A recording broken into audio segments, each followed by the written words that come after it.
Yes, people. I hope you're all doing great. Let's start the session. चलिए आ रहा हूं. Very good evening to all of you. आशा करता हूं कि आप लोग तूफान मजे में हैं और एकदम ब्रिलियंट तरीके से enjoying the subject. So where we are here, we had covered the last chart 3 of SEBI act, है ना. इसके आगे और चलना है. हमने भी चार्ट 1, चार्ट 2 और चार्ट 3 के ऊपर हम आ रहे हैं सेबी एक्ट के, और इस तरह से हमें आगे बढ़ना है. तो हम लोगों ने कल चार्ट 3 को सिर्फ चार्ट से देखा था, आज हम उसे नोट से देखने वाले हैं. एंड आई होप आपका पढ़ाई जो आपका लॉ का सब्जेक्ट है वो बहुत बेहतरीन चल रहा है. You are really enjoying the subject. चलिए सेबी में और डूबते हुए सबसे पहले जो कल हमने देखा था उसको रिवाइज कर लेते हैं फटाफट से क्विकली, सो दैट फिर हम लोग आगे बढ़ेंगे. ठीक है ना यारों. चलो हमने कल क्या देखा था सेबी एक्ट के अंदर. हमने 11A, हमने उसके ऊपर के सेक्शंस पहले देख लिए. 2 चार्ट हम अच्छे से करके फ्रीज कर चुके हैं, आप पेन डाउन कर चुके हैं. चार्ट 3 भी आप पेन डाउन करके रख चुके हैं. इसके अंदर हमने जो सेक्शंस देखे वो थे 11A, बोर्ड टू रेगुलेट और prohibit issue of prospectus of a document advertisement for issue of security. हमने क्या पढ़ा कि अगर कभी भी बोर्ड बन जाए सेबी अगर चाहता है तो वो कभी भी प्रोहिबिट कर सकता है issue of offer document prospectus advertisement. बिल्कुल ठीक है. For protection of investor by regulation, वो रेगुलेशन लाकर क्या कर सकता है, specify the manner of issue of transfer of securities. वो मैनर बता सकता है कि कैसे कंपनी शेयर्स इशू करेंगी तो ऑफर डॉक्यूमेंट देगी, या फिर वो चाहे तो कंप्लीटली प्रोहिबिट भी कर सकता है बाय जनरल और special order prohibit The prospectus of a document advertisement or specify condition. तो 11A में हमने देखा कि सेबी को अगर कभी भी लगता है कि कोई भी कंपनी कुछ गलत कर रही है तो सेबी उसे रोक सकता है from issuing offer document advertisement prospectus, या फिर सेबी रेगुलेट कर सकता है कि आपके ऑफर डॉक्यूमेंट में क्या क्या होगा. क्लियर है यारों. फिर हमने आगे 11A CIS ड्यू रखा है, उसको हमने 11B. तो 11A के बाद सीधा 11B पे आते हैं हम लोग. Power to issue directions and levy penalty. इसमें मैंने बहुत ही अति सुंदर हैंडराइटिंग में लिखा था, if SEBI after the inquiry के बाद सेबी को लगता है क्या, for the interest of investor or development of securities market or to prevent the affairs of the company to be handled in a detrimental fashion or to secure proper management. इन चारों में से किसी भी चीज के लिए अगर सेबी को लगता है तो सेबी कैन इशू डायरेक्शंस कि इसे ऐसे नहीं ऐसे करिए. तो इस प्रकार से सेबी डायरेक्शंस इशू कर सकता है अगर सेबी को इन चारों में से कोई भी केस एप्लीकेबल लगता है तो. इसके अलावा after inquiry if SEBI deems it fit तो SEBI can also levy penalty. तो इसके अलावा सेबी पेनल्टी भी लेवी कर सकता है इफ इट डीम्स फिट. चलिए दिस वाज 11B. तो 11A में हमने देखा कि सेबी प्रोहिबिट कर सकता है, रेगुलेट कर सकता है issue of advertisement offer document etcetera. उसके बाद हमने देखा 11B. अब हम देख रहे 11C investigation. If SEBI has reasonable ground to believe, हमने पढ़ा कि सेबी को अगर ऐसा लगता है, if SEBI has reasonable ground to believe that the transactions are detrimental to the interest of securities market और इन्वेस्टर, या फिर someone has violated any provision, तो इन सर्कमस्टांसेस में सेबी कैन ऑर्डर इन्वेस्टिगेशन. काफी आसान सी बात है. उसका पूरा प्रोसेस पढ़ेंगे 11C में. 11D cease and dismiss proceeding, कि सेबी को कभी भी लगता है that any person has violated the provision और about to violate the provision. SEBI को लगता है किसी भी व्यक्ति ने वायलेट कर दिया है या वायलेट करने वाला है. अगर ऐसा सेबी को लगता है तो SEBI can order cease and dismiss proceeding. काफी आसान. फिर आए हम registration certificate section number 12 11ABCD. ABCD के बाद हम आते हैं सेक्शन 12 के ऊपर रजिस्ट्रेशन. जितने भी इंटरमीडिएट्स हैं उन सबको अनिवार्य रूप से सेबी का रजिस्ट्रेशन करवाना होगा. इजी. उसके बाद हम लोग बात करते हैं 12A. कुछ पढ़ा नहीं इसके अंदर, सेक्शन का नाम ही उसको एक्सप्लेन करता है that prohibition of manipulative and deceptive devices, insider trading and substantial acquisition of securities और कंट्रोल. ये सारी चीजें सिंपल कि कोई भी मैनिपुलेटिव या डिसेप्टिव डिवाइसेस आप यूज नहीं कर सकते, आप इनसाइडर ट्रेडिंग नहीं करवा सकते, सब्सटैंशियल एक्विजिशन ऑफ सिक्योरिटीज या कंट्रोल भी आप नहीं कर सकते. सुनना मेरी बात को गलत मत समझना. ऐसा नहीं है कि आप शेयर्स नहीं एक्वायर कर सकते. सब्सटैंशियल एक्विजिशन ऑफ शेयर अगर आप करना चाहते हैं, सब्सटैंशियल का यहां पे मतलब ऐसा कुछ डिफाइन नहीं है. टेक ओवर कोड के अगेंस्ट आप नहीं जा सकते. तो इंडिया में एक लॉ है लेकिन वो आपके सिलेबस में नहीं है, जहां पर ऐसा कहा जाता है कि अगर आपको किसी भी कंपनी के 25% या उससे ज्यादा शेयर्स खरीदने हैं तो आपको उस लॉ को पूरा कंप्लाई करना होगा. आप नहीं खरीद सकते बिना उसके. आपको एक ओपन ऑफर देना होता है जनता को, तो पूरा उसका रिक्वायरमेंट आता है. उसके अदरवाइज अगर उसको आप वायलेट करते हुए कोई सब्सटैंशियल एक्विजिशन ऑफ शेयर्स करते तो वो भी अलाउड नहीं है. फिर आता है 13 another easy point, grant by central government, कि अगर पार्लियामेंट अप्रूव करता है तो सेंट्रल गवर्नमेंट उस अमाउंट को सेबी को आगे प्रोसेस करवाएगा. फंड, सेबी का एक जनरल फंड बनता है जहां पे ये गवर्नमेंट के ग्रांट आते हैं, सेबी की फीस चार्जेस आती है और उससे सेबी का पूरा खर्चा चलता है कि सैलरीज देता है और जो भी उनके ऑब्जेक्टिव है पूरे करता है, पावर्स को एक्सरसाइज करता है. फिर आता है अकाउंट्स एंड ऑडिट, कि सेबी सेबी के जो एनुअल अकाउंट्स हैं उसका ऑडिट किया जाएगा बाय सीएजी। तो सीएजी खुद करता है, किसी को अपॉइंट करता है, और उसके बाद में ये जो ऑडिटेड फाइनेंशियल स्टेटमेंट्स हैं ये दिए जाएंगे सेंट्रल गवर्नमेंट को, जो कि बोथ हाउसेज ऑफ पार्लियामेंट में रखे जाएंगे। क्या तुम्हें याद है? मैं बस आशा कर रहा हूं कि आप घर पे अकेले अकेले चिल्ला रहे हैं, हाँ हमें याद है। चलो बताओ, तो आशा करता हूं कि यहां से लेके 11 ABCD से लेकर 15 तक you're all sorted, the sections are super easy. तो अब इन्हें हम देख लेंगे नोट्स में और आगे बढ़ेंगे। राइट पीपल, बोलो आप लोग मेरे साथ हैं कि नहीं है? Right right right not? नहीं, मैं रुका हूं, मैं आगे नहीं बढ़ रहा। अजी मैं आगे ही नहीं बढ़ रहा, मुझे जवाब चाहिए, मुझे जवाब चाहिए कि ये सब सेक्शंस आपको बहुत आसान लग रहे हैं कि नहीं? नहीं नहीं नहीं नहीं नहीं नहीं, मैंने आगे नहीं बढ़ना, नहीं मैंने नहीं जाना आगे। फोर्स मत करो मुझे, देखो मुझे फोर्स मत करो, मुझे फोर्स मत करो। कहां पे था मैं? यस, मना किया ना? यस पीपल, यहां पे 11A। चलिए यार 11A, ये सब चीजें हमने पढ़ ली अच्छे से हमारे चार्ट में। अब इसको मस्ती से देख रहे हैं। वो चार्ट मैं आपको कह रहा हूं, आप सोच भी नहीं सकते वो चार्ट आपके लिए कितना फ्रूटफुल होने वाला है बाद में। चलिए बहुत ही बढ़िया, चलो आ गया ना याद, बहुत बहुत अच्छी बात है। चलिए 11A, अब उन्हीं सारे सेक्शंस को हम यहां पर नोट से देख रहे हैं। 11A is board to regulate. देखो क्या लिखा है, मैं जब कोई चीज अंडरलाइन करनी होगी तो मैं बोलूंगा, हाईलाइट करनी होगी तो मैं बोलूंगा, ठीक है ना? तो आप मस्ती से रहो, क्योंकि मैं पढ़ाते टाइम हो सकता है सब कुछ ही अंडरलाइन कर लूं, तो आपने सब कुछ अंडरलाइन नहीं करना है। जब मैं कहूंगा आपने उस चीज को अंडरलाइन करना है। चल, बोर्ड टू रेगुलेट और प्रोहिबिट इश्यू ऑफ प्रोस्पेक्टस। तो बोर्ड टू रेगुलेट और प्रोहिबिट, क्या लिखा है 11A में? बोर्ड टू रेगुलेट और प्रोहिबिट। तो बोर्ड रेगुलेट भी कर सकता है, प्रोहिबिट कर सकता है। What? Prospectus, offer document, advertisement, soliciting money for issue of securities. कि कोई भी कंपनी सिक्योरिटीज इश्यू करके सॉलिसिट कर रही है पैसा, आस्किंग फॉर मनी, तो वहां पर बोर्ड चाहे तो board can do what all things, board can regulate और प्रोहिबिट। रेगुलेट भी कर सकता है और कुछ कंपनीज को प्रोहिबिट भी कर सकता है, हमने जैसे कि पढ़ा चार्ट में, ठीक है? तो as per the section, the board may for the protection of investor specify by regulation. This is about regulation, regulate करना। और यहां पे बात करेंगे प्रोहिबिशन की। तो बोर्ड रेगुलेट भी कर सकता है, प्रोहिबिट कर सकता है। बोर्ड कर रहा है regulation of what? The matter relating to issue of capital, transfer of securities and other matter इncidental thereto, and the manner in which such matter shall be disclosed by the companies। मतलब board will regulate कि किस तरह से companies के shares का issue and transfer होगा। तो board by regulation can specify the matter that how the securities will be transferred. Easy. Next, by general और special order, SEBI by general or special order can prohibit any company from issuing prospectus, offer document or advertisement, or specify the conditions subject to which the prospectus, such offer document or advertisement be issued। तो बहुत आसान है 11A इतना सा कहता है कि board चाहे तो दो चीजें कर सकता है, रेगुलेट और prohibit. If board intends, board can regulate और prohibit the issue of offer document, prospectus और एडवर्टीजमेंट। Super easy. चलिए फिर आता है the board may specify the requirement for listing and transfer of securities and other matters इncidental thereto, कि वो और मैटर को स्पेसिफाई भी कर सकता है, लिस्टिंग एंड ट्रांसफर कैसे होगा। तो ठीक है, तो 11A काफी आसान सेक्शन है। 11A कहता है कि बोर्ड के पास ताकत है, सेबी के पास ताकत है कि वो रेगुलेट कर सकता है और प्रोहिबिट कर सकता है the issue of prospectus, offer document, advertisement. अलग अलग नाम है उन्हीं चीज के, ठीक है? तो बहुत आसान।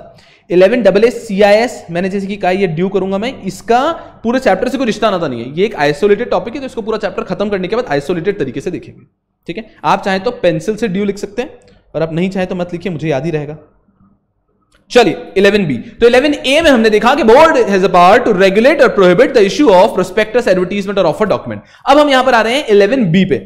11B क्या कहता है? Power to issue directions and levy penalty. हम पढ़ चुके हैं, board has a power to issue directions and levy penalty. Sir directions कब इशू करेगा? याद करो, if after an inquiry board को लगता है वो 4 पॉइंट्स में से कुछ भी कि in the interest of investor, और it will be detrimental to the interest, और to secure the proper management, इनमें से किसी भी 4 में से किसी भी पॉइंट के लेकर बोर्ड को लगता है तो board can issue directions, and parallelly after the inquiry board can issue also levy penalty. तो वही यहां पे लिखा है, power to issue directions and levy penalty, same as otherwise provided in section 11. If after making or causing to make an inquiry, after the inquiry 11B comes into picture, the board is satisfied that it is necessary in the interest of investor or orderly development of securities market. ये हमारे 2 point हो गए थे, interest of investor और for the development of securities market. First point interest of investor और आया बीच में, orderly development of securities market, third to prevent the affairs of any intermediary or other person referred to in section 12 being conducted in a manner detrimental to the interest of investor. कि कहीं भी किसी भी section 12 वाले intermediary का कोई भी अगर मैनेजमेंट इस तरह से हो रहा है which is detrimental to the interest of investor, investor के हित में नहीं है, तो उस केस में भी डायरेक्शंस इशू किए जा सकते हैं. And the last, to secure proper management of any such intermediary, कि उस इंटरमीडियरी के प्रॉपर मैनेजमेंट को सिक्योर करने के लिए भी इशू किए जा सकते हैं. आसान. बोर्ड में इशू डायरेक्शंस. अब किससे डायरेक्शन इशू करेगा? बोर्ड में issue directions to any person और क्लास ऑफ पर्सन, किसी भी व्यक्ति को इशू कर सकता है और क्लास ऑफ पर्सन को कर सकता है, और to any company in respect of matter specified in section 11A, और किसी भी कंपनी पे भी कर सकता है. एकदम सिंपल. 11A कौन सा है? वही जो हम ऊपर पढ़कर आए सेक्शन, कुछ अलग नहीं है. तो बोर्ड चाहे तो किसी भी व्यक्ति को या किसी भी कंपनी को, किसी भी पर्सन को, क्लास ऑफ पर्सन या किसी भी कंपनी को ऑर्डर कर सकता है. Refer to in section 12 associated with securities market. व्यक्ति कौन? सेक्शन 12 में कौन होते हैं? सारे इंटरमीडियरीज. मैंने आपको बताया था section 12 is a section for intermediaries. अब अगर हम पूरा चार्ट पढ़ के नहीं आते तो यहां पे सोचते रहते सेक्शन 12 क्या है. सेक्शन 12 पढ़ चुका है, इंटरमीडियरीज के रजिस्ट्रेशन का सेक्शन है कि हर एक को रजिस्ट्रेशन सर्टिफिकेट लेना मैंडेटरी होता है. तो उसी प्रकार से यहां पे, अरे मैंने आपको क्या कहा, सिक्योरिटीज मार्केट में आपको कोई भी दिखता है, आपको दिखता है कोई ब्रोकर, कोई अंडर राइटर, कोई मर्चेंट बैंकर, कोई DP, depository participant, depository, all of mutual fund, asset management company, all of these people have to be mandatorily registered with SEBI. तो इन सबको सेक्शन 12 वाले लोग कहा जाता है. तो सेक्शन 12 में जो भी लोग हैं उनमें से किसी के भी अगेंस्ट डायरेक्शन इशू किया जा सकता है. किसी भी company in the interest of investor और द सिक्योरिटीज मार्केट, उसके लिए किसी कंपनी के अगेंस्ट भी इशू किया जा सकता है. तो ये एक्चुअली और कॉम्प्लिकेटेड लग रहा है, इसको बहुत आसान भाषा में समझे तो इतना सा है. Board has the power to issue direction and levy penalty. Board has the power to issue direction and levy penalty. Levy penalty की बात यहां पे की गई है, बहुत आसान है. Board has the power to issue direction and levy penalty. Issue direction for what? After an inquiry. 11B बात करता है after an inquiry. After an inquiry, if board feels that it is in the interest of investor, it is for the development of securities market, it is to prevent the affairs to be managed in the fashion which is detrimental to the interest of investor, or last one is what? If to secure the proper management, to secure the proper management. इनमें से किसी भी चीज के लिए अगर चाहिए, इन चारों में से किसी भी चीज के लिए चाहिए, तो board after an inquiry can issue directions. बहुत आसान है. और डायरेक्शंस किसके अगेंस्ट हो सकते हैं? सेक्शन 12 में जो लिस्टेड लोग हैं वो, या किसी भी कंपनी के अगेंस्ट हो सकते हैं. आसान भाषा में. अब इसमें यह भी लिखा है that board has a power to levy penalty, वो यहां पे लिखा है. अभी थोड़ा सा कॉम्प्लिकेटेड वे में लिखा है, बट मैं उसका सार आपको बताऊं तो सार यही है that board has a power to levy any penalty. अब इन्होंने क्या लिखा है समझने की कोशिश करेंगे. Without prejudice to the provision contained in subsection 1, subsection 4A of section 11 and section 15I, the board may by an order for reasons to be recorded in writing levy penalty under section 15. ये सब हम अगले chart में पढ़ने वाले हैं जहां पे सारे पेनल्टी वाले सेक्शंस हैं. After holding inquiry in the prescribe manner. क्या सीखा यहां पे हमने कि इन सब सेक्शंस को ध्यान में रखते हुए बोर्ड को अगर कभी भी लगता है कि पेनल्टी इंपोज करनी है तो वो 15 की सीरीज वाले सेक्शंस में से पेनल्टी इंपोज कर सकता है. So section 11B gives power to the board to issue directions and to levy penalty. काफी आसान. But after an inquiry. ये सब होता कब है? After holding an inquiry. 11B is always after inquiry. Explanation. For removal of doubt it is hereby declared that the power to issue direction under this section shall include and always be deemed to have been included the power to direct any person who made profit or averted loss by indulging in any transaction or activity in contravention of the provision of the act or regulation made thereunder, to disgorge an amount equivalent to the wrongful gain made or loss averted by such contravention. क्या कह रहा है ये समझना. बहुत छोटा सा point, कोई बड़ी बात नहीं है. 11B says that SEBI board has a power to issue direction, and to levy penalty. Very good, very good, very good. And this explanation says that it includes the power to order any person to disgorge any amount. What do you mean by the word disgorge? I guess you all are well aware. Disgorge आपने I guess कहीं और भी देखा ही होगा.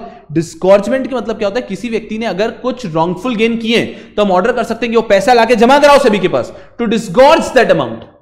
तो जो भी आपने अनलॉफुली पैसा गेन किया है उस पैसे को लाके जमा कराओ. तो इट सिंपली सेइंग कि to power to issue direction includes the power by SEBI to order any person to disgorge the money to SEBI. तो ये power to issue direction includes power to order to disgorge money. Easy है, ठीक है. 11A, 11B, 11C पे आते हैं। 11A क्या था, दिमाग में बैठा होना चाहिए 11 ABCD। 11A था that SEBI has a power to prohibit the issue of advertisement prospectus offer document। 11B था after an inquiry SEBI has a power to issue directions और levy penalty। 11C है इन्वेस्टिगेशन। अब 11C बहुत ही detailed section है। 11C बहुत ही detailed section है। क्यों ऐसा? हमने जब चार्ट में पढ़ा, हमने पढ़ा कि हाँ, कि बोर्ड को अगर कभी भी लगता है, दो केसेस पढ़े कि दो सर्कमस्टांसेस में इन्वेस्टिगेशन ऑर्डर होती है। क्या? पहले तो कोई ऐसा ट्रांजैक्शन हुआ है which is detrimental to the interest of investor। if there has been any transaction which is detrimental to the interest of investor, तो वहां पे होगा, या फिर anyone has violated securities market act, regulation, rules किसने violet किए तो होगा। ये तो पता है, ये तो हम पढ़ लेंगे। लेकिन इसके बाद यहां पे पूरा इन्वेस्टिगेशन का प्रोसीजर भी दिया है which is very easy, but yes it is given under 11C। तो एकदम शांत चित्त से पढ़ेंगे हम 11C का इन्वेस्टिगेशन का प्रोसेस। चल, सबसे पहले जो हमें पता है वो पहले पढ़ लेते हैं। 11C investigation, grounds for issue of an order of investigation. What are the grounds? First, the transaction and securities are being dealt with in a manner detrimental to the interest or securities market। जैसे कि हमने पढ़ा कि इस प्रकार से securities market में manage हो रहा है which is detrimental to the interest of investor, which is detrimental to the interest of investor। पहली चीज। उसके बाद में any intermediary or any person associated with the securities market has violated the provision of this act or the rules or the regulations made or direction issued by the board thereunder। तो दो cases में investigation order हो सकता है। पहला case तो हमने क्या पढ़ा, कब इन्वेस्टिगेशन ऑर्डर होगा? पहला case if there is any transaction which is detrimental to the interest of investor और सिक्योरिटीज मार्केट। ठीक है। दूसरा, if any person has violated any provision of the act, rule, regulation और ऑर्डर ऑफ सेबी। तो किसी व्यक्ति ने कोई वायलेशन किया तो उसके अगेंस्ट इन्वेस्टिगेशन हो सकता है, या फिर जनरली अगर हम बात करते हैं तो जनरली अगर कोई भी ट्रांजैक्शन हुआ which is detrimental to the interest of investor, वहां पर इन्वेस्टिगेशन हो सकता है। तो कब होगा ये हमारे लिए आसान है। Then it may at any time by order in writing direct any person specified in the order to investigate the affairs of the intermediary or person associated with the securities market and to report therein to board। ये कुछ भी नहीं है कि सेबी को जब ठीक लगता है कि इन दोनों में से कोई भी केस एप्लीकेबल हो चुका है, तब सेबी इन्वेस्टिगेटिंग अथॉरिटी को ऑर्डर कर सकता है कि अब आप इनके ऊपर इन्वेस्टिगेशन करो। That's okay, that's okay, focus करना। अब यहां से शुरू होता है इन्वेस्टिगेशन का प्रोसेस। एकदम शांत चित्त से, शांत मन से अगर आप देखेंगे तो आपको एकदम मस्ती समझ में आएगा, कुछ है ही नहीं।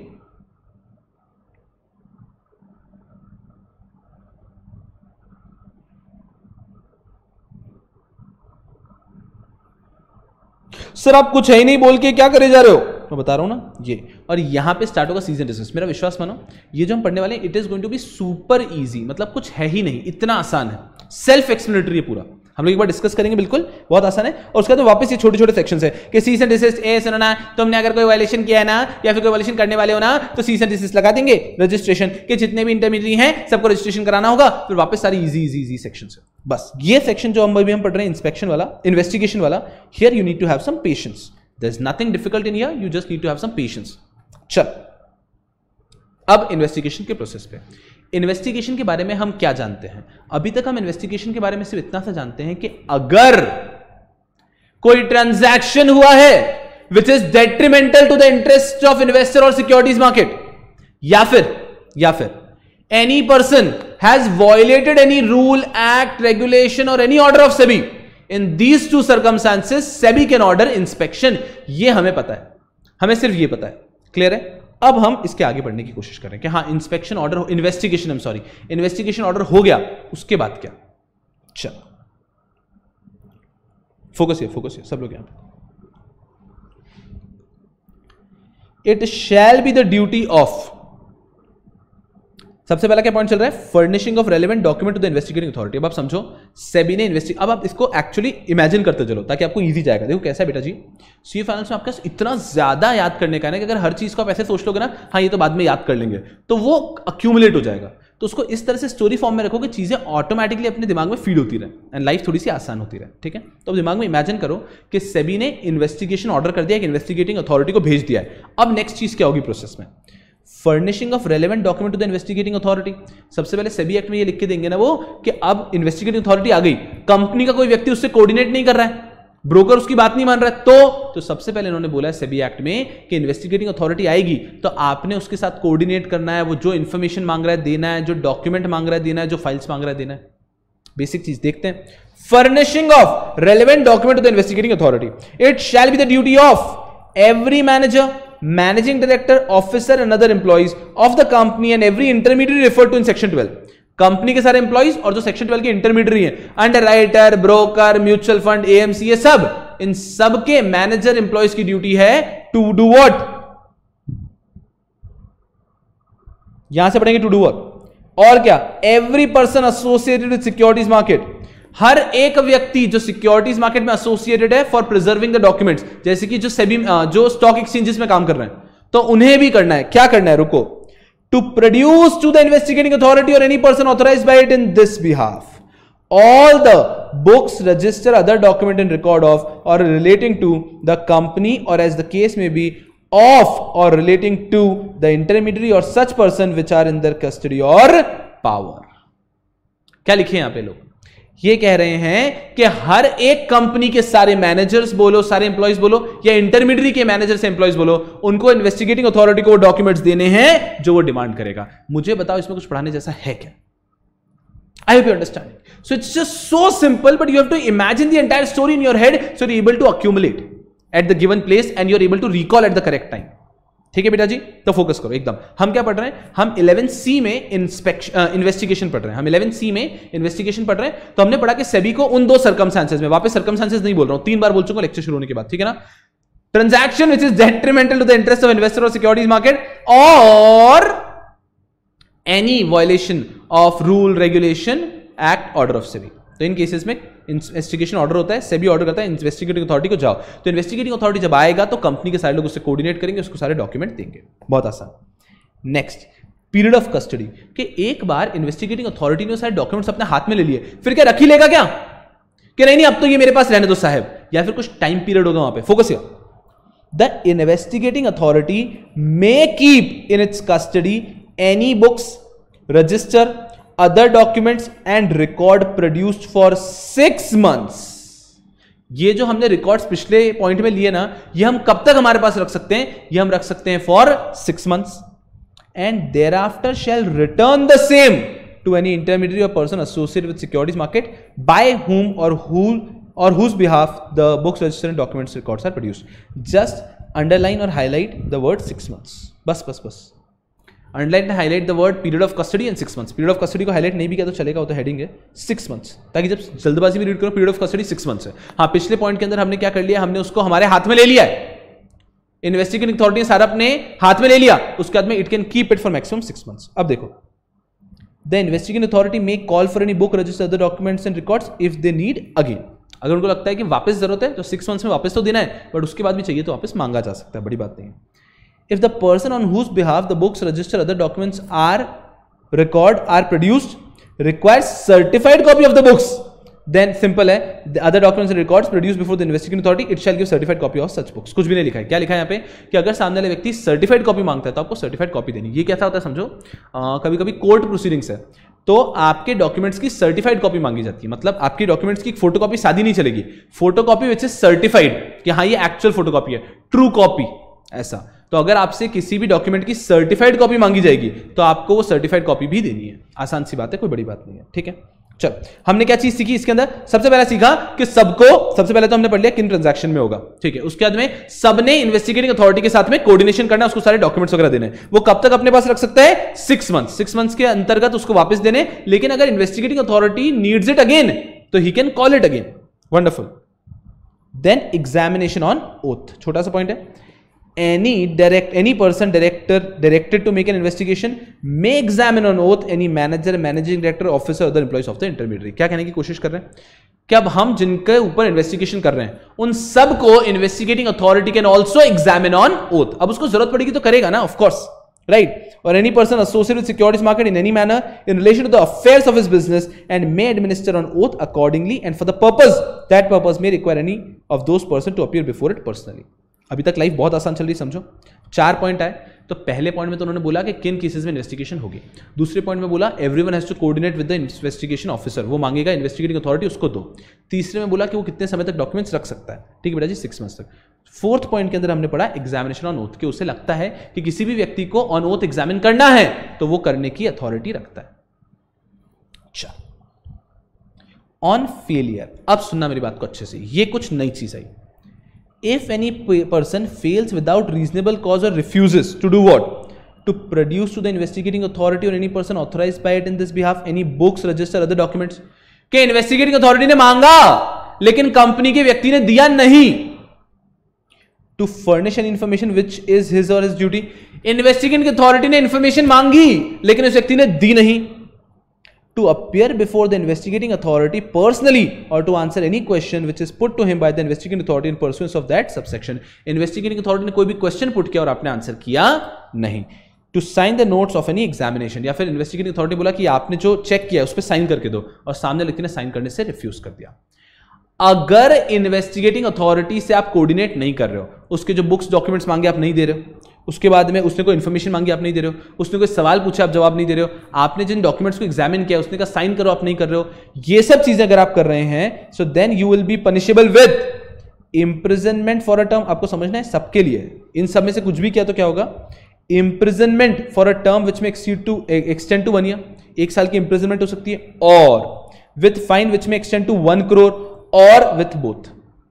तो अगर आपने इन्वेस्टिगेटिंग अथॉरिटी को इन चारों में से किसी भी तरह से परेशान किया, so then you can be what? You can be punished for imprisonment 1 year, fine up to 1 crore or with both, and also with a further fine which may extend to 5 lakh for every day after the first day during the failure or refusal continues. और इसके साथ में 5 lakh per day का भी fine आप पे लग सकता है. तो क्या बहुत आसान चल रहा है ना. देखो हम क्या पढ़ रहे हैं, इन्वेस्टिगेशन, तो इन्वेस्टिगेटिंग अथॉरिटी आ गई, उनसे कोऑर्डिनेट करो, उनको बुक्स वगैरह दो, उसके बाद में उन्होंने जो बुक्स दी वो 6 मंथ्स में वापस देंगे, he has a right to examine on oath, ठीक है. लेकिन अगर कोई व्यक्ति कोऑर्डिनेट नहीं कर रहा है तो उसके ऊपर पनिशमेंट हो सकता है. कितना? Imprisonment up to 1 year, fine जो है up to 1 crore and additional per day के हिसाब से fine of 5 lakh per day. बहुत आसान. अब उसके बाद में एग्जामिनेशन को एक बार खत्म कर रहे हैं अपन. अभी भी वो चल रहा है कि इन्वेस्टिगेशन चल रहा है. Notes of examination to be used this examination. बहुत ही बढ़िया. Notes of any examination shall be taken down in writing and shall be read over to or by and signed by the person examined and may thereafter be used in evidence against him. ठीक है. आप किसी के भी against जब भी वो investigation कर रहे हैं तो पूरे नोट्स बनाने हैं और फिर उस व्यक्ति से वो साइन करवा लेना है ताकि बाद में उसको एज एविडेंस यूज कर सके. नॉर्मल सी चीज है. ऐसा समझिए, हाँ, जब किसी के घर पे रेड होती है, आपने देखा होगा, मूवीज में तो देखा होगा, किसी के घर जाके नहीं देखा होगा. एंड में क्या होता है कायदे से कि रेड में जो जो सामान मिला उस सब की लिस्ट बनाई जाती है. वहां पे जिसने रेड की हेड जो था वो साइन करता है और जिसके घर पे रेड हुई वो भी साइन करता है दैट हाँ मेरे घर पे ये सारा सामान मिला है. और अगर वो रिफ्यूज करता है तो they have a right to arrest him also. ऐसा फंक्शन करता है. तो उसी प्रकार से प्रोविजन यहां पे है कि इन्वेस्टिगेशन के बाद में वहां पे इन्वेस्टिगेशन रिपोर्ट बनेगी और वहां पे आप साइन करवा लीजिए ताकि आप उसको एज ए एविडेंस यूज कर सकें. क्लियर है? कोई परेशानी की बात नहीं. नेक्स्ट, इंपाउंडिंग ऑफ डॉक्यूमेंट, कि कब डॉक्यूमेंट जब्त कर लेंगे. बहुत ही ऑब्वियस सी बात है, ये आपको हर प्रोविजन में मिलेगा कि अगर कभी भी हमें डर है कि अगर सामने वाले व्यक्ति को पता है कि उसके अगेंस्ट प्रोसीडिंग होने वाली है तो वो उन सारे डॉक्यूमेंट्स को, उन सारे प्रूफ को जला देगा, मिटा देगा, फेंक देगा. अगर हमें वैसा डर है तो हम उनके सारे डॉक्यूमेंट्स को इंपाउंड कर सकते हैं. So what we'll do is we'll take those documents in our custody and we'll keep them with us and that will be known as impounding. क्योंकि हमें लगता है कि वो व्यक्ति के पास अगर ये डॉक्यूमेंट्स छोड़े तो वो उनको हानि पहुंचा सकता है. That is impounding. तो impounding of documents where in the course of investigation the investigating authority has reasonable ground to believe that books, register, other documents record of relating to any intermediary or any person associated with the securities market in any manner may be, यहां से relevant है, destroyed, mutilated, altered, falsified, secreted. The investigating authority may make an application to the magistrate or judge of such designated court in Mumbai. कि अगर किसी को भी शक है इन्वेस्टिगेटिंग अथॉरिटी को कि यार अगर ये डॉक्यूमेंट्स उनके पास रह गए so they are going to falsify it, change कर देंगे, ऑल्टर कर देंगे या फिर जला देंगे, खत्म कर देंगे. We need to take those documents in our custody. So there is a power of impounding. But impounding के पावर के लिए यू नीड कोर्ट्स परमिशन. ठीक है. As may notified by central government or for an order for seizure of books, records, other documents or and records. तो आप किसी और documents या रिकॉर्ड्स को भी करना चाहते हैं सीज तो आप बिल्कुल कर सकते हैं after the approval of that court. चलो, ये हो गया इंपाउंडिंग. हम कहां पर यारों आपको समझना होगा. हम लोग अभी भी संघर्ष कहां पे कर रहे हैं? हम लोग अभी भी संघर्ष कर रहे हैं इन्वेस्टिगेशन के अंदर. अच्छा, next, demand of service of other officers. क्या कहने की कोशिश कर रहे हैं? The authorised officer may requisition the service of any police officer or any officer of central government or of both to assist him for all or any of the purpose as specified above. with respect to impounding of documents and it shall be the duty of every officer to comply. आप समझो, वापस same example देता हूं. Income tax की red होती है तो आपने देखा होगा ना उनके साथ में कुछ पुलिस वाले आते हैं. यस, तो इनकम टैक्स ऑफिसर्स को ये राइट है कि उनको जब जरूरत पड़ रही है तो वो पुलिस ऑफिसर्स की हेल्प ले सके या उनको ऑर्डर कर सके, उनको अप्लाई कर सके कि आपने यहां पे हमें असिस्ट करना है. सेम सेबी के पास भी पावर है कि अगर उसको किसी के ऑफिसर की, किसी कंपनी के बुक्स को इंपाउंड करना है, so they can take the help of police. तो पुलिस को इन्फॉर्म कर, पुलिस साथ में चलेगा और वो लेकर आएंगे. Simple. Order of the court after considering the application and hearing the investigation authority, if necessary the magistrate or जज of the designated court may by order authorise the investigating authority. कि investigation के बाद कुछ तो होगा ना, आपने पूरा इन्वेस्टिगेशन कर दिया, आप कोर्ट के सामने आ गए. Now how court is going to act. देखो, to enter with such assistance as may be required. आप क्या क्या कर सकते हो, सुनना. कोर्ट के ऑर्डर से आप क्या क्या कर सकते हो.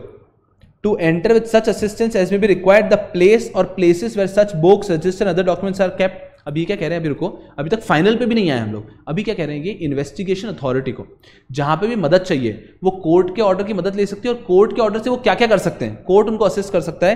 To enter with such assistance as may be prescribed as may be required, I am sorry, the place or places where such books, register, the documents and records are kept. समझना अच्छे से क्या कह रहे हैं. मान लीजिए आपको कहीं पे एंटर होना है, तो आपने सुना होगा ना वापस वही मूवीज में, क्या आपके पास में सर्च वारंट है क्या, तो आपको उसके लिए एक मैजिस्ट्रेट का सर्च वारंट चाहिए होता है अगर आपको कोई भी जगह पे एंटर करना है. तो यही कह रहे हैं कि सेबी को कोर्ट असिस्ट करेगा कि आपको अलाउ करेंगे with such assistance as may be required, police force, कि आपको पुलिस फोर्स के साथ में हम पूरा वारंट देंगे कि आप जाके सीज कर सकते हैं. ये पहली जगह है जहां पे SEBI can take the help of court. Next, to search that place or those places in the manner specified in the order. तो पहला तो क्या हो गया कि आप किसी भी जगह पे जाके बुक्स, रजिस्टर्स को ले सकते हैं. दूसरा, आप उसको सर्च भी कर सकते हैं. एंड लास्ट, आप उसको सीज भी कर सकते हैं. तो सर्च एंड सीजर अगर आपको करना है, कोई भी बुक्स, डॉक्यूमेंट्स, कोई भी ऑफिस में आके आपको सर्च एंड सीजर करना है, तो वहां पे आपको मैंडेटरीली, अनिवार्य रूप से कोर्ट का अप्रूवल चाहिए. तो कोर्ट के असिस्टेंस से सेबी ये भी कर सकता है. तो ऑर्डर ऑफ कोर्ट के ऑर्डर के साथ में सेबी जाके SEBI can actually search and seize as well. और नॉर्मल और डॉक्यूमेंट्स लेकर आने तो वो भी कर सकता है. एग्जाम्पशन दिए यहां पे, provided that the magistrate or judge of the designated court shall not authorize seizure of books, register, other documents and record of any listed public company. एक बहुत खास बात है समझना, कोई लिस्टेड पब्लिक कंपनी, या फिर आगे लिखा होगा public company propose to be listed, वो ठीक है, इंटेंट्स टू बी लिस्टेड, और public company or a public company intends to get its securities listed, not being the intermediary specified in section 12, listed on a recognized stock exchange unless such company indulges in insider trading or market manipulation. समझना ध्यान से क्या कह रहे हैं.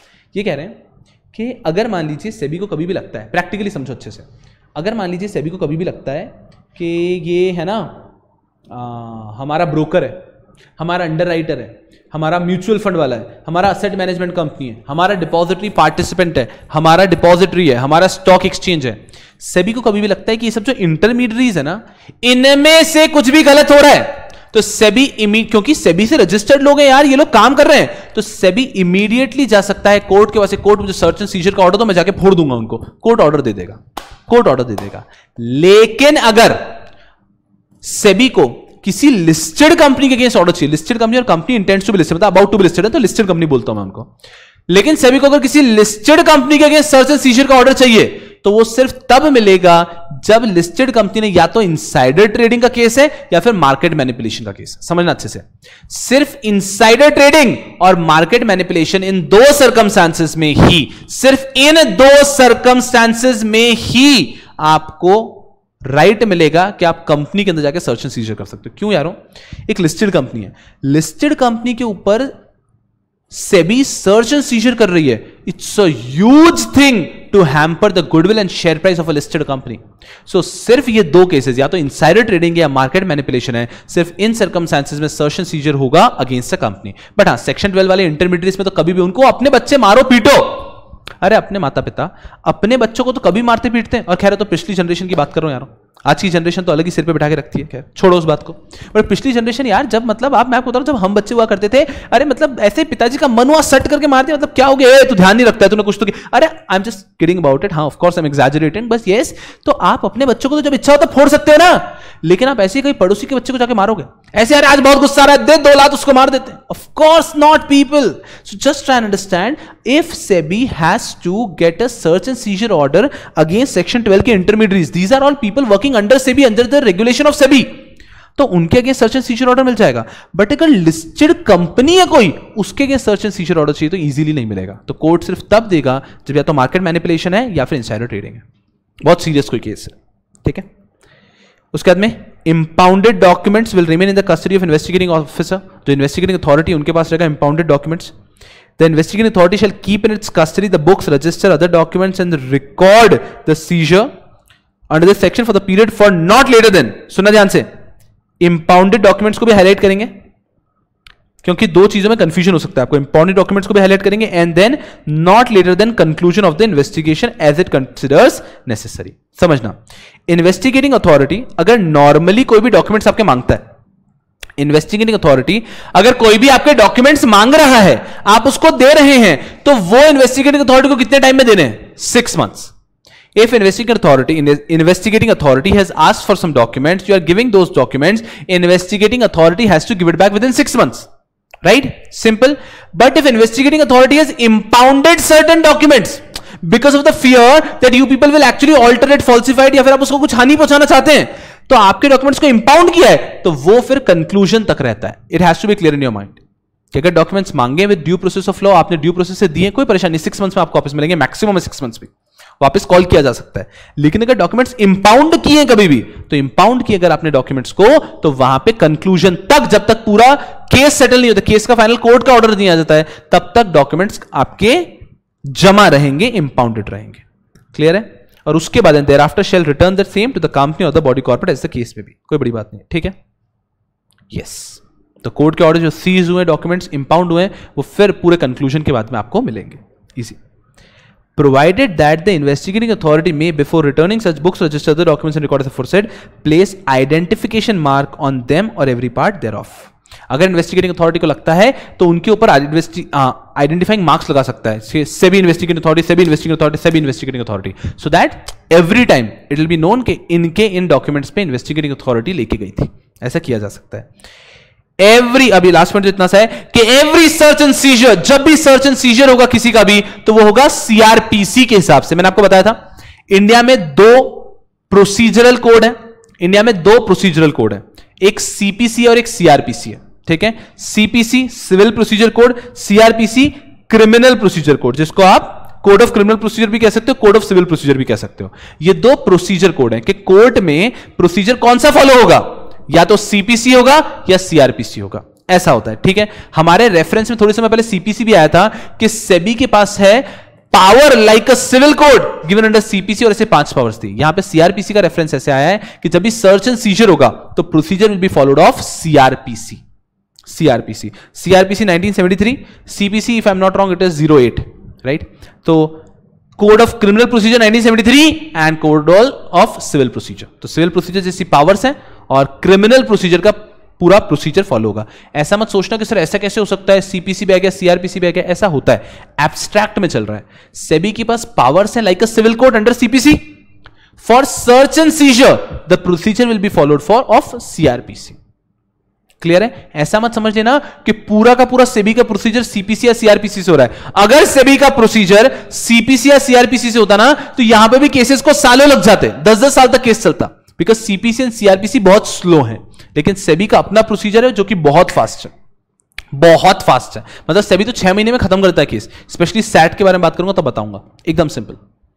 Clear है? तो इस चीज का ध्यान रखना है। अच्छा, और यहां पे खत्म होता है हमारा इन्वेस्टिगेशन। एकदम मस्ती से सुनना, नहीं मैं आगे बढ़ने नहीं वाला। 11ABC हो चुका है, फोकस। D हो जाएगा, फिर हम कहेंगे 11ABCD हो गया, ठीक है। तो एक बार D करते हैं, फिर मैं बोलूंगा 11ABCD हो चुका है, 11ABCD हो चुका है, ABCD हो चुका है। सीज एंड डिसीज प्रोसीडिंग, इसका एक्सप्लेनेशन मैंने कल दिया था। क्या लिखा है इसके अंदर? इतनी सी बात कि अगर कोई भी कंपनी एंटिटी ने कोई भी ऐसा काम किया है, if the board finds after causing an inquiry that person has violated और इज लाइकली टू वायलेट, ध्यान रखना, हाईलाइट करो, एक और चीज भूल जाओगे अदरवाइज ध्यान ही रहेगा, आफ्टर इंक्वायरी। ध्यान रखना 11B में भी मैंने बार बार बोला था after inquiry, after inquiry. 11B भी काम करता है आफ्टर इंक्वायरी, 11D भी काम करता है आफ्टर इंक्वायरी। कि इंक्वायरी करने के बाद अगर बोर्ड को लगता है, सेबी को लगता है कि they have violated some provision or they are likely to violate any provision, either they have violated some provision or they are likely to violate some provision, in those circumstances In those circumstances, SEBI can order cease and desist from committing or causing such violations. Cease and desist order कि आप ये जो चीज अभी तक कर रहे हैं ये आप आगे नहीं कर सकते. That time SEBI can order cease and desist proceeding. Clear है? चलो नेक्स्ट, वापस सेम लाइन यहां से तक रीड करो, यहां से तक रीड करो, सेम चीज आपको समझ में आ जाएगी. जो सीज एंड सीजर के लिए था, जो चीज सीज एंड सीजर के लिए थी वही चीज सीज एंड डिसीज के लिए भी है, सीज एंड डिसिस्ट के लिए भी है. Read it, you will understand yourself. पढ़ो.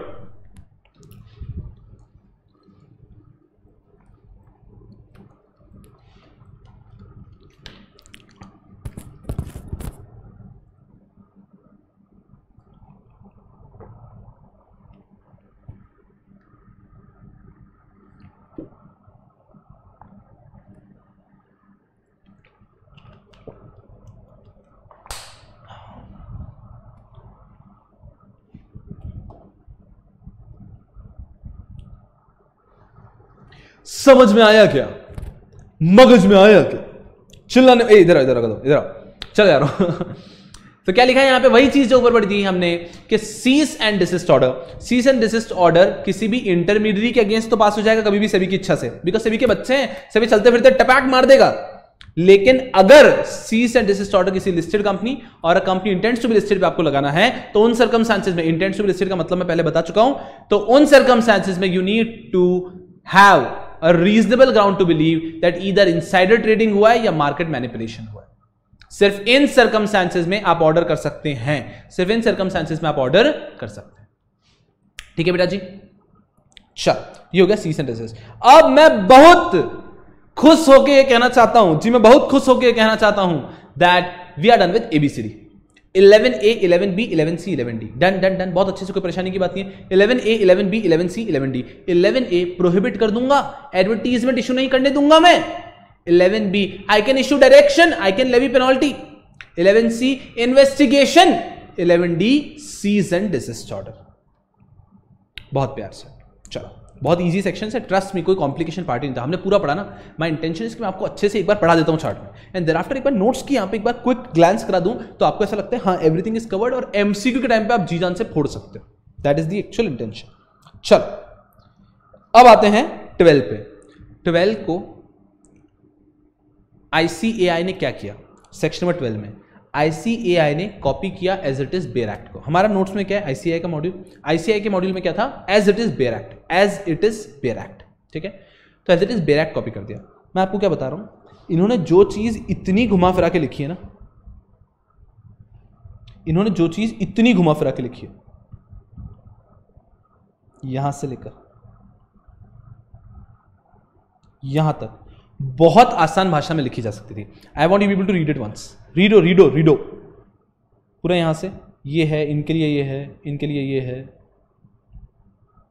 यस इनके लिए ये है. तो 3 चीजें हैं यहां पे, इनके लिए, इनके लिए. रीड करो पूरा.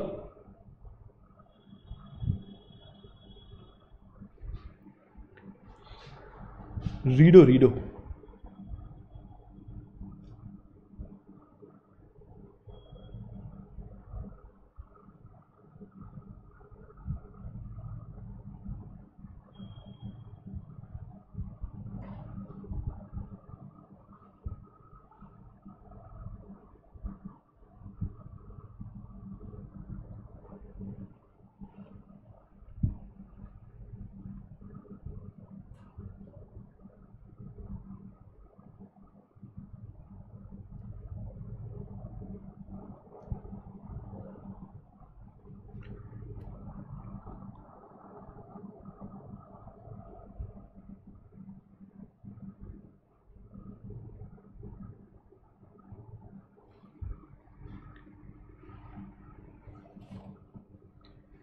रीडे क्या कह रहा हूं अजी? रीडे के नहीं. चलो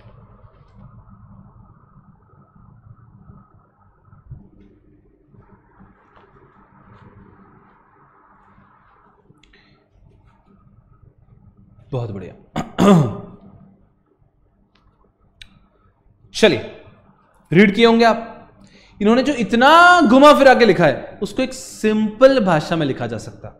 सिंपल भाषा में लिखा जा सकता था that all the intermediaries in securities market have to be mandatorily registered with SEBI.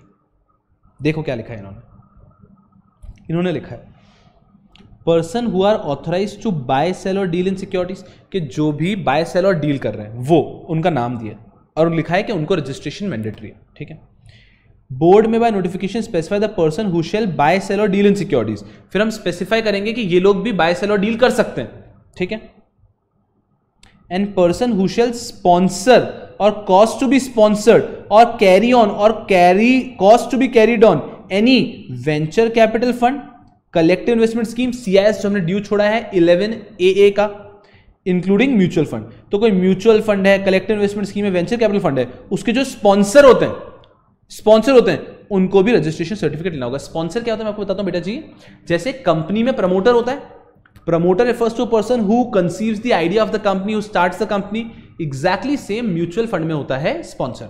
आप बच्चों ने अगर कहीं पे म्यूचुअल फंड पढ़ा है आपके सिलेबस में तो बहुत अच्छी बात है, और नहीं पढ़ा है तो यहां पे मैं आपको बता देता हूं कि sponsor is the one who sets up the mutual fund like a promoter sets up the company. Exactly same.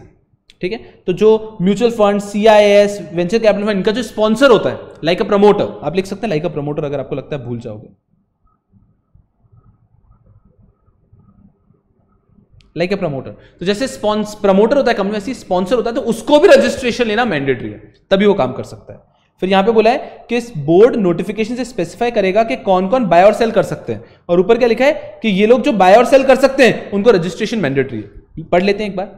Stock broker, sub broker, share transfer agent, banker to an issue, trustee of trust deed, registrar to an issue, merchant banker, underwriter, portfolio manager, investment adviser and such other intermediary who may be associated with securities market shall buy, sell or deal in securities in accordance with the condition of a certificate of registration obtained from the board। तो इन सबको जो bye cell करना है ये सेबी के हिसाब से करना है, सेबी से सर्टिफिकेट लेने के बाद करना है। उसके बाद में बोला इन्होंने कि जो भी डिपॉजिटरी है, इंडिया में 2 डिपॉजिटरीज हैं, NSDL एंड CDSL। जो भी पार्टिसिपेंट्स हैं, इंडिया में हजारों पार्टिसिपेंट्स हैं। पार्टिसिपेंट्स मतलब डिपॉजिटरी के जो एजेंट्स होते हैं उनको DP बोलते हैं, डिपॉजिटरी पार्टिसिपेंट। एक बार मैं आपको एक चीज बताना चाहता हूं आपके सिलेबस के बाहर, तो जिस दिन कभी ऐसा होगा ना कि एक्स्ट्रा समय, उस दिन वो बात करेंगे आपसे, उसमें आपको DP का एग्जैक्ट काम बताऊंगा। ये आपके सिलेबस में नहीं है, but once you actually trade ना, तो you need to understand the difference between a DP and a broker. Okay, custodian of securities, foreign institutional investors, credit rating agency or any other intermediary associated with the securities market, as the board may by notification this we have specified shall buy or sell or deal in securities in accordance with the conditions of certificate of registration। तो उन सब intermediaries को भी certificate of registration लेना होगा। तो simple भाषा में इन्होंने क्या कहा कि जिनको भी बाय और सेल करना है उन सबको सर्टिफिकेट लेना होगा, और बाकी जो इंटरमीडियरीज भी ना DP डिपॉजिटरी, इनको भी बाय सेल करना है तो इनको भी सर्टिफिकेट लेना होगा। तो प्रैक्टिकल में आपको बता रहा हूं इंडिया में एक भी ऐसी इंटरमीडियरी नहीं है जो विदाउट रजिस्ट्रेशन काम करती हो। तो every intermediary has to obtain registration। तो summary was simple। Section 12 says registration certificate has to be obtained by SEBI from all the intermediaries। All the intermediaries are supposed to obtain the registration certificate from SEBI before starting their function। फिर यहाँ पे लिख दिया, यहाँ पे तो हमने पढ़ी लिया ये चीज, ठीक है, सिंपल। तो इसका मैं समराइज करके यहाँ भी अगर लिखता हूँ ना बेटा जी, registration of certificate to be obtained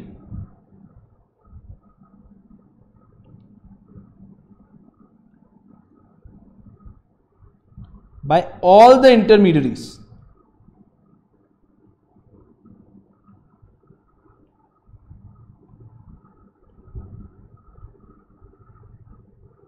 from SEBI।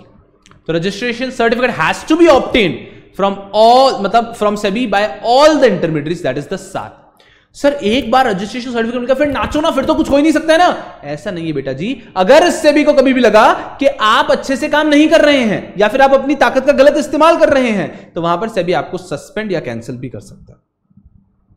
Manner of application देखिए, every application for registration shall be in such manner and on payment of such fees as may be determined by regulation.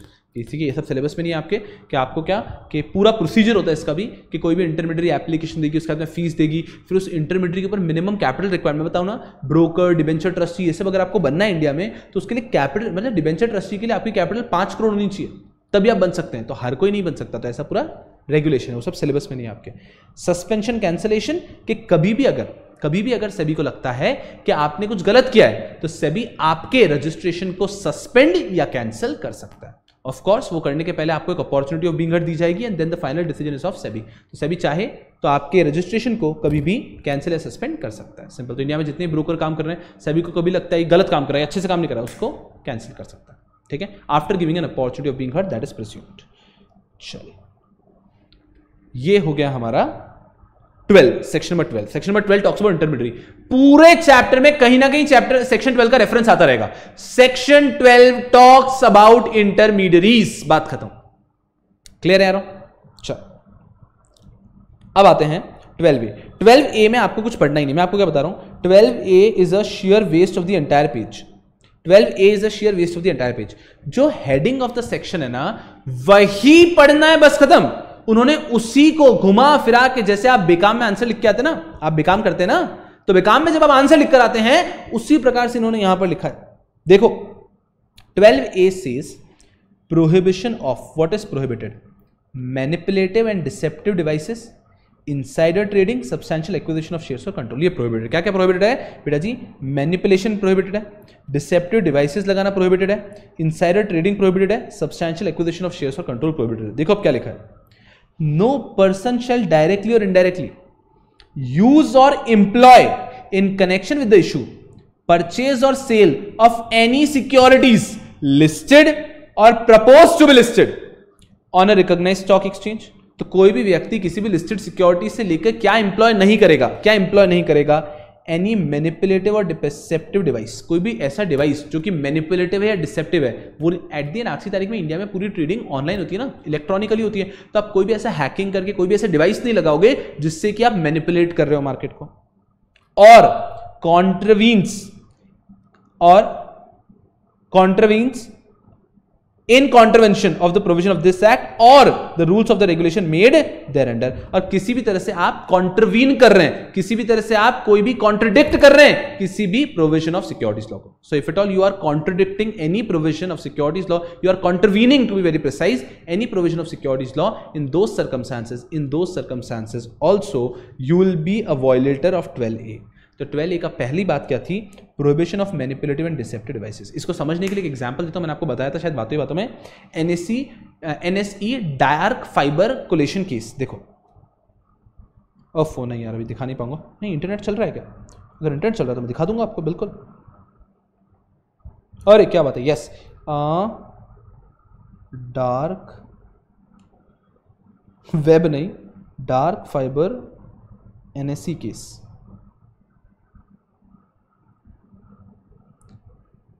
Dark fibre नोज कैसे हो गया? NSE ना,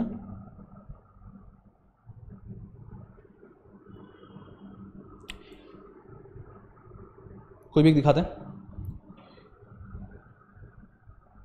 नहीं, ये तो बात की न्यूज है। खैर, इस न्यूज में क्या हुआ था, मतलब इससे बस आपको एक केस हुआ था NSE के अंदर, डार्क फाइबर। यहां पे उस केस के बारे में नहीं बात किया हुआ है। क्या हुआ था कि केस हुआ था, उसके बाद में एंड में कुछ लोगों को क्लीन चिट दी गई थी कि हाँ ये लोग इन्वॉल्व नहीं थे। ये तो उसका ऑर्डर है। SEBI clears former MD Ravi Narayan and 8 others कि कुछ लोगों को क्लीन चिट दी थी कि ये इन्वॉल्व नहीं थे।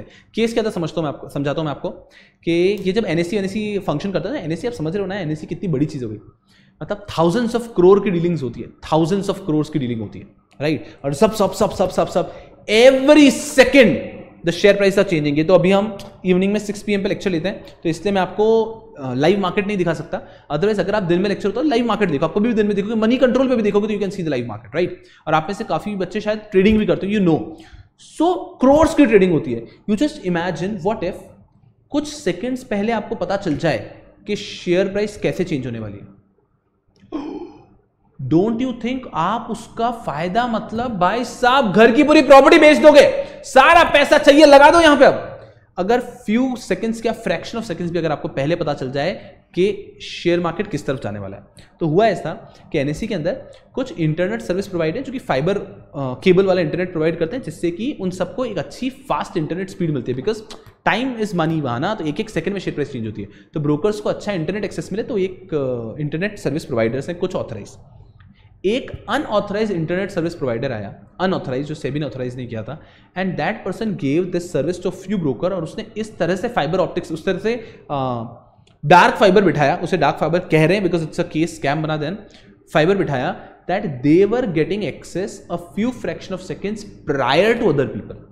तो अदर का स्लो किया या अपना फास्ट किया, बट इस तरह से किया कि बाकी पूरी जनता से, पूरी दुनिया से कुछ फ्रैक्शन ऑफ सेकेंड्स पहले इनको एक्सेस मिल रहा था, and it became a scam of crores. It became a scam of crores. तो ये था एनएससी का डार्क फाइबर लोकेशन केस। तो अब समझना अच्छे से, तो ये इन्होंने क्या किया है, इन्होंने कुछ डिसेप्टिव डिवाइसेस ही तो कर लिए। तो अगर आपने कोई भी ऐसा सॉफ्टवेयर या किसी भी तरह से कुछ डिसीव कर रहे हैं आप, ऐसा कुछ भी किया है, तो आप 12A के अंदर वायलेटर है। तो ये पहली बात हो गई। और क्या लिखा है इसके अंदर, employs any device वाली बात, employs any device, scheme or artifice to defraud in connection with the issue or dealing in securities which are listed or proposed to be listed on recognized stock exchange। Same चीज आप employ करें कोई ऐसे device को। Then engage in any act, practice, course of business which operates or operates as fraud or deceit। आप किसी भी तरह से ऐसा कुछ कर रहे हैं which amounts to fraud or deceit under and violating any of the act, मतलब SEBI Act, Depositories Act, आप इनमें से किसी को भी violate कर रहे हैं। If you are engaging yourself in insider trading or you deal in securities while in possession of material or non-public information or communicates as material or non-public information to any other person in a manner which is contravening the provision of the act or rules of the regulation। insider trading हुआ घुमा फिरा के। देखो insider trading एक बहुत बड़ा word है। it includes trading yourself based on some insider का information that is known as unpublished price sensitive information। वहां नहीं जाऊंगा मैं, बट कोई insider information है उसके बेस पे आप खुद ट्रेड कर रहे हो, this is also insider trading। and practically even if you are informing others, आपको information मिल गई, आपने 4 लोगों को बताया तू ट्रेड कर ले, this is also insider trading, this is also insider trading, right?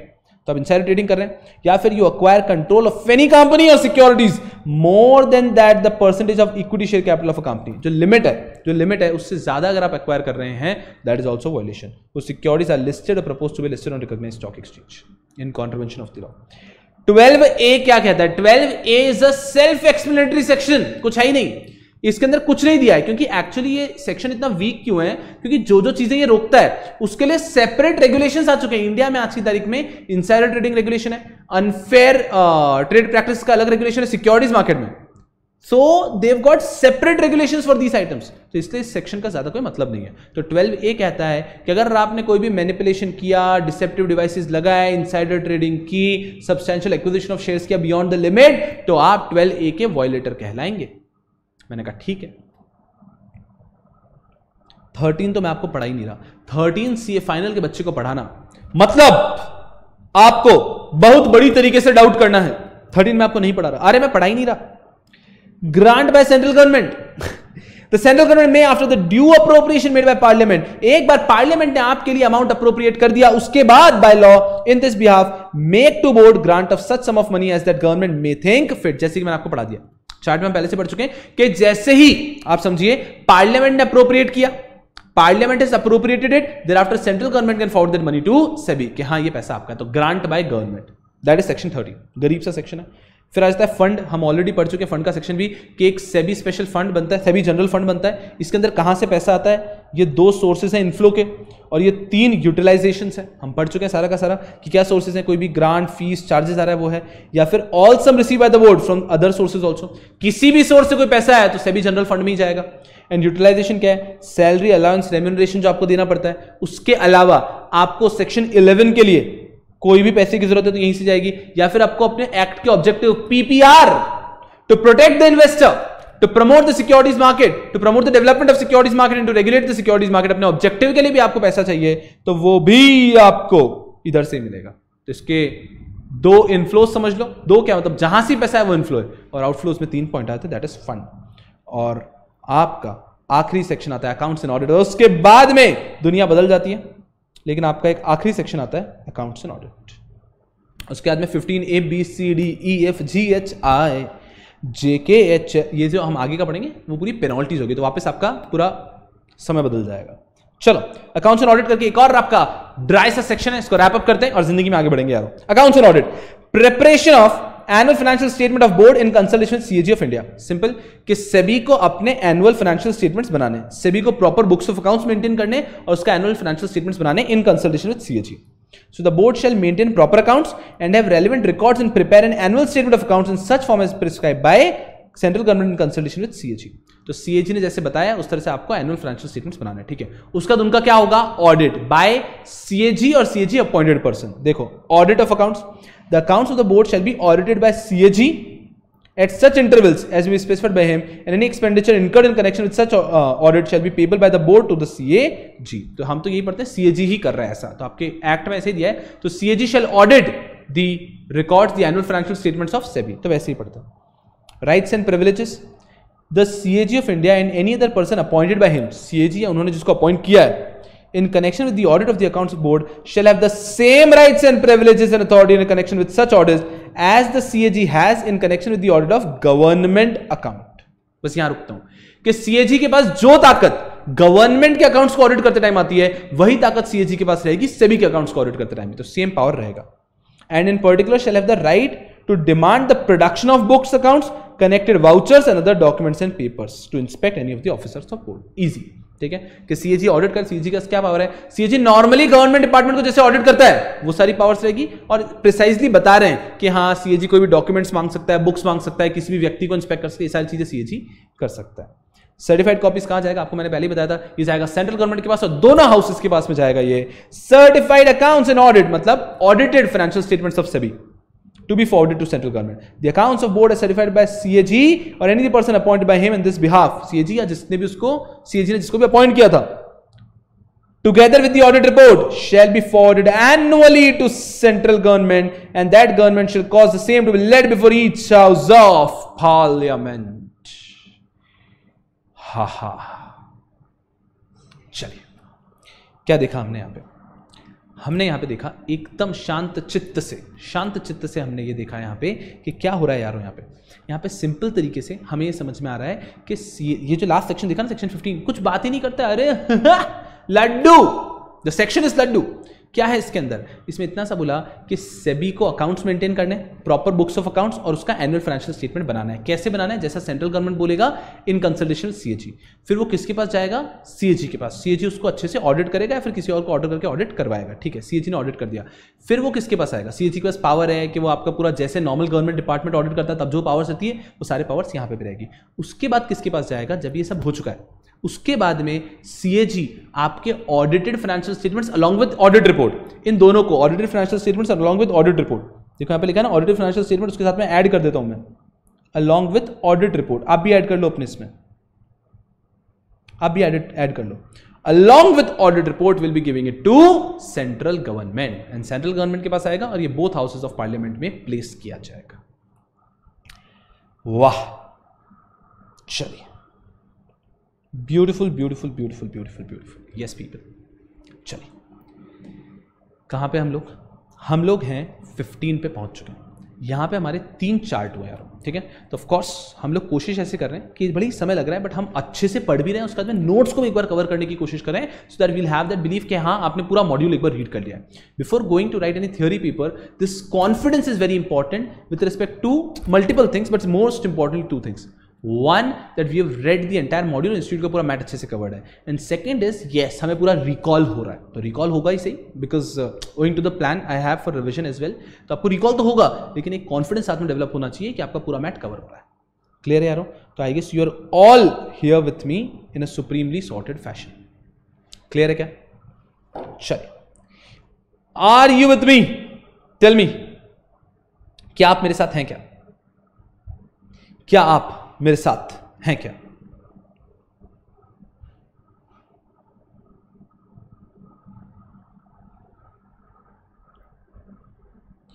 क्या बात है, ब्यूटीफुल ब्यूटीफुल ब्यूटीफुल पीपल। चलिए अब मैं आपको लिए चलता हूं सेबी एक्ट के पास। आज एक्चुअली आपका सेशन थोड़ा सा लेट स्टार्ट हुआ, इस कारण से शायद मैं पेनल्टी स्टार्ट नहीं कर पाऊंगा आज, बट हाँ अभी तो जो देखा है वो मुझे आपको कुछ दिखाना था, वो दिखाता हूँ। और जी सेबी एक्ट चाहिए मुझे, अमेंडमेंट एक्ट नहीं चाहिए, सेबी का एक्ट चाहिए। यस, ये रहा, सेबी की वेबसाइट है, यहाँ पे सारे रेगुलेशंस वगैरह सब कुछ आपको मिल जाते हैं। हमें चाहिए एक्ट, हमें दे दो डाउनलोड करके एक्ट। बहुत ही बढ़िया, ओपन फाइल, आ जाओ। चलिए फोकस किया। सो हम लोग कहां तक पहुंच चुके, एकदम कंफर्टेबल। देखो बेटा जी, हमने सबसे पहले चार्ट 1 में क्या पढ़ा, यहां से लेकर यहां तक, ऐसा समझो। चार्ट 2 में हमने पढ़ा सिर्फ ये, और चार्ट 3 में हमने पढ़ा है ये अभी यहां से लेकर यहां तक। This is chart 3। Understand very carefully, मतलब you should have that confidence कि हाँ अभी तक जो पढ़ा है वो एकदम सॉर्टेड है, एक एक चीज दिल में उतरी हुई है। देखो यार, हमने यहां से यहां तक पढ़ा सबसे पहले short title, extend and commencement. Short title SEBI act extend to the whole of India. Commencement कब हुआ था बताओ मुझको, 30 जनवरी 1992। डेफिनेशन सेक्शन में एंड में बताऊंगा, कुछ भी आपके काम की डेफिनेशन अभी तक आई नहीं है। Establishment and incorporation of board, तो board is a SEBI is a body corporate. Body corporate बोलती है आपके दिमाग में 4-5 चीजें आ जानी चाहिए। ओ भाई साहब, सेपरेट लीगल एंटिटी है, कॉमन सील है उसके पास में, it can sue someone and be sued, it can acquire property, dispose property etcetera. फिर है management of the board. Management of the board मैंने आपको बताया कि ये सेबी है, सेबी का बोर्ड होता है, उसमें एक चेयरमैन होता है, 2 ऑफिशियल्स ऑफ सेंट्रल गवर्नमेंट होते हैं, 1 ऑफिशियल ऑफ आरबीआई होता है, 5 other officials out of whom 3 have to be full time member. बहुत ही बेहतरीन तरीके से ये सब हमने कवर किया, ठीक है साहब, ये हो गया। उसके बाद क्या, उसके बाद हमने पढ़ा कि ये जो है ना, ये जो पहला वाला है ना, they are appointed by central government, they are appointed by central government. Clear है, notified, they are appointed by central government. Clear है, और ये जो 2 हैं, these are 2 officials of central government, this is 1 official of RBI. ये सब हमने देखा। फिर आया term of office and condition of appointment, condition of service of chairman member of the board. तो ये सब आया कि टर्म कितना हो सकता है, 5 years up to the age of 65 can he be reappointed, yes, but up to the age of 65। फिर इस बीच हमने क्वालिफिकेशन भी पढ़ लिया, a person who has to be an IAS, मतलब क्या, a person of ability, integrity and standing, who has shown problem solving skills in securities market or has special knowledge or experience in, फिर वो सारा accountancy, economics, law, finance and any other discipline specified by board। Clear है। फिर आया removal of members from office, ठीक है, कि भाई साहब अगर आप रिमूव करना चाहते हैं तो वो IEOU आवाज निकाले तो उसको निकाल सकते हो। मतलब अगर कोई व्यक्ति अगर इंसॉल्वेंट हुआ तो उसको निकाल सकते हो, अनसाउंड माइंड का हो सकता है उसको निकाल सकते हो, अगर कोई पोजीशन को अब्यूज कर रहा है उसको आप निकाल सकते हो, अगर किसी व्यक्ति ने ऑफेंस किया इन्वॉल्विंग मॉरल टर्पिडिटी उसको निकाल सकते हो। इसके अलावा भी अगर आप किसी को निकालना चाहते हो 3 month रूल से निकाल सकते हो, 3 महीने की सैलरी देके, 3 महीने का नोटिस देके। कोई व्यक्ति छोड़ना भी चाहता है तो 3 month का नोटिस देके छोड़ सकता है। देन मीटिंग के बारे में पढ़ा कि मीटिंग उनकी होती है सिंपल तरीके से एंड एज स्पेसिफाइड, तो हमें उसमें ज्यादा पढ़ना नहीं था। मेंबर नॉट टू पार्टिसिपेट, अगर कोई व्यक्ति जो यहां पर आपके सेबी के बोर्ड का मेंबर भी है और किसी कंपनी का डायरेक्टर भी है और आपके सामने कोई ऐसा मैटर आ जाता है इन विच ही इज इंटरेस्टेड, तो he has the responsibility to disclose that he is interested and साथ ही साथ ही has the responsibility to disclose that he is interested and not to participate. Vacancies etcetera not to invalidate proceedings of meeting. फिर हमने पढ़ा कि किसी प्रकार की अगर वैकेंसी है, कोई व्यक्ति नहीं है, हमारा कॉन्स्टिट्यूशन प्रॉपर्ली नहीं हुआ था, we were not properly composed, हमारे अंदर कोई व्यक्ति जिसका अपॉइंटमेंट ही गलत हुआ था, इन सब में से अगर कोई कारण भी है तो भी जो भी एक्ट्स बोर्ड ने लिए वो सब वैलिड रहेंगे। ये हो गया था हमारा चार्ट 1। चार्ट 1 में to be very precise 8 section covered नहीं है, बट हाँ हम इसको चार्ट 1 तक ही मानते हैं। फिर आया chart 2। Chart 2 was pretty boring and dry, but हाँ we have to read it so that आगे मजा आएगा, सिंपल। तो चार्ट 2 में हमने पावर्स पढ़ी, पूरा एक चार्ट पढ़ा कि ये मेजर्स हैं, ये पावर्स अंडर सेबी एक्ट है, ये पावर्स अंडर SCRA हैं। SCRA का अच्छा बैकग्राउंड लिया हमने। फिर हम लोग यहां पर आए चार्ट 3 पे। चार्ट 3 में हमने क्या पढ़ा, सबसे पहला 11 ABCD, ये तो हमने अभी ड्यू रखा है, तो 11 ABCD A, board has a power to prohibit or regulate the issue of prospectus, advertisement or any offer document, ठीक है। फिर पढ़ा board has a power to issue direction and levy penalty, ठीक है। फिर हमने पढ़ा इन्वेस्टिगेशन। इन्वेस्टिगेशन पहले तो पढ़ा कि 2 केसेस में इन्वेस्टिगेशन हो सकती है। कौन से 2 केसेस में? If there is any transaction which is detrimental to the interest of investor और सिक्योरिटीज मार्केट, पहला एस्पेक्ट। और दूसरी चीज क्या कि if at all any person has violated any rule, regulation, act or any order of the board, तो इन cases में इन्वेस्टिगेशन ऑर्डर हो सकती है। फिर हमने बहुत कुछ पढ़ा कि इन्वेस्टिगेशन में उनको चुपचाप बुक्स दे देना, और बुक्स अगर दिए तो वो उसको 6 months तक रख सकते हैं, वापस भी मांग सकते हैं। ये सारे पार्ट हमने पढ़े। फिर इंपाउंडिंग हो जाएगी अगर हमें लगता है कि आप फॉल्सिफाई या फिर ऑल्टर ही कर दोगे। फिर हमें कोर्ट का अप्रूवल लेना पड़ता है सर्च सीजर वगैरह के लिए, लेकिन अगर कोर्ट लिस्टेड कंपनी के अगेंस्ट अप्रूवल नहीं देगी unless it is a case of insider trading और मार्केट मैनिपुलेशन। ये सब कुछ हमने पढ़ा, बहुत आसान था। 11D cease and dismiss order. Cease and dismiss order क्या है कि अगर हमें लगता है कि किसी भी व्यक्ति ने वायलेट किया है या वायलेट करने वाला है, हैज वायलेटेड द एक्ट और अबाउट टू और likely to violate any provision, in those circumstances cease and dismiss order can be ordered by board. लेकिन यहां पे हमने देखा कि अगर आपको किसी लिस्टेड कंपनी और company intends to be listed के अगेंस्ट चाहिए तो ऐसे मिलेगा नहीं. It has to be a case, it has to be a reasonable ground to believe कि इनसाइडर ट्रेडिंग या मार्केट मैनिपुलेशन हुआ है. 11 ABCD. फिर हमारे 12 पे सारे इंटरमीडिएट्स को रजिस्ट्रेशन सर्टिफिकेट लेना होगा और सेबी को अगर लगता है तो सेबी उसे कैंसिल या सस्पेंड कर सकता है after giving an opportunity of being heard. 12. फिर आया 12A, ये जो सेक्शन खुद ही अपनी बात करता है. मैनिपुलेशन मत करना भैया जी, है ना. कोई ऐसा डिसेप्टिव डिवाइस मत लगाना, फ्रॉड मत करना भैया जी, फ्रॉड एंड डिसीट यहाँ पे कुछ मत करना भैया जी, इनसाइडर ट्रेडिंग मत करना and acquisition of share against the act मत करना. फिर 13, 14, 15 सबसे boring section, grant by central government. कोई दमदार सेक्शन ये कि सेंट्रल गवर्नमेंट जैसे ही आपको पार्लियामेंट आपका पैसा अलग रख देगा, सेंट्रल गवर्नमेंट ग्रांट आगे पहुंचा देगा. फंड, सेबी का एक जनरल फंड बनेगा जिसके अंदर सारे इन्फ्लोज भी आएंगे, सारे चार्जेस, ग्रांट, फीस सब यहां पर आएगा और जो सैलरीज देनी है, जो हमारे ऑब्जेक्ट को पूरे करने के लिए, हमारे पावर को एक्सरसाइज करने के लिए जो पैसा चाहिए वो सब यहीं से मिलेगा. And last point, accounts and audit, कि SEBI has to mandatorily maintain annual account, maintain books of accounts. उससे बनेगा annual accounts as specified by central government in consultation with CAG. ये आपको देना है CAG को, CAG उसका ऑडिट करेगा. इसका ऑडिट और साथ में ऑडिट रिपोर्ट देगा सेंट्रल गवर्नमेंट को, जो उसको पार्लियामेंट में बोथ हाउसेस में प्लेस करेगा. CAG का पावर है इस बीच कि आपसे कोई भी बुक्स, डॉक्यूमेंट्स वगैरह मांग सकता है, जैसे कि CAG का पावर होती है while auditing any other government department. Can you tell me that up till here you people are super sorted? Can you tell me that up till here you people are super sorted? और मैं अभी से आपको बता देता हूं कि अगला टास्क क्या है. अगला टास्क है यहां से यहां तक. This is going to be our chart number 4. This is going to be our chart number 4. बस कैन यू टेल मी कि यहां तक तो सर बस खत्म हो गया. And today what we have done, we have revised everything जो कि हमने अभी तक पढ़ा था. So are you all super super super sorted up till here? Yes people. तो बस मैं आशा करता हूं कि यहां तक आप लोग एकदम बेहतरीन तरीके से पढ़ चुके हैं. आज का हमारा थोड़ा सा कंपैरेटिवली स्मॉलर सेशन रहेगा because the lecture started late and everything. तो आज यहीं पे हम रुकेंगे. नेक्स्ट सेशन के अंदर हम धुआंधार तरीके से चार्ट 4 शुरू भी कर देंगे और खत्म भी कर देंगे. क्लियर है? तो कल का सेशन बेहतरीन रहेगा जिसमें सारी की सारी पेनल्टीज का कार्यक्रम फिनिश हो जाएगा. Okay, so thank you so much people and that will be all for this session. Thank you so much for your nice patience. And I actually literally mean this because while reading theory ना कैसा है कि मेरे लिए class को interesting बनाना रखना बहुत आसान हो जाता है कि मैं उन चार्ट से पढ़ा के और आगे बढ़ जाऊँ तो बहुत एकदम क्लास इंटरेस्टिंग रहती है. लेकिन उसमें प्रॉब्लम क्या होता है कि जब तक नोट्स एक बार वर्ड टू वर्ड एक चीज़ कवर नहीं होगी ना, ये आपको आफ्टर क्लास का बेनिफिट नहीं देगा. अदरवाइज क्या होगा, क्लास का तो आपको खुद से मेहनत तो करनी पड़ेगी. आप समझ रहे हो? एनीवेज मैं ये नहीं कह रहा हूँ कि मेहनत बिल्कुल नहीं करनी पड़ेगी, क्लास का पढ़ना पड़ेगा. लेकिन एक बार क्लास का you will be all sorted कि हाँ पूरा मैट एकदम अच्छे से दिल में उतर चुका है. So once you have that feeling ना, so that's the benefit you get it, right. So with that intention थोड़ा सा बीच में ये होता है कि हाँ नोट्स को कवर करना gets monotonous at a CA final level, right. But I believe that is a necessity so that at the end जो पर्पस है ना क्लासेस का कि आपको घर पे वो एफर्ट्स तो नहीं लेने पड़े, दैट गेट्स सर्व्ड, राइट.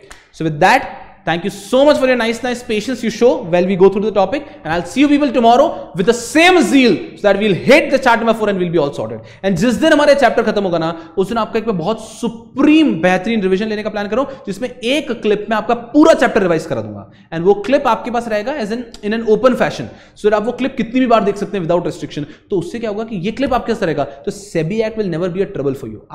मतलब सेबी एक्ट का एक पॉइंट उसके अंदर कवर होगा, लेकिन उसके पहले अच्छे से डिटेल में समझना जरूरी है ताकि वो रिवीजन में उस पेस पे आप मेरे साथ में भाग सकें. Okay, so thank you so much for your nice patience and I will see you people tomorrow. Bye bye.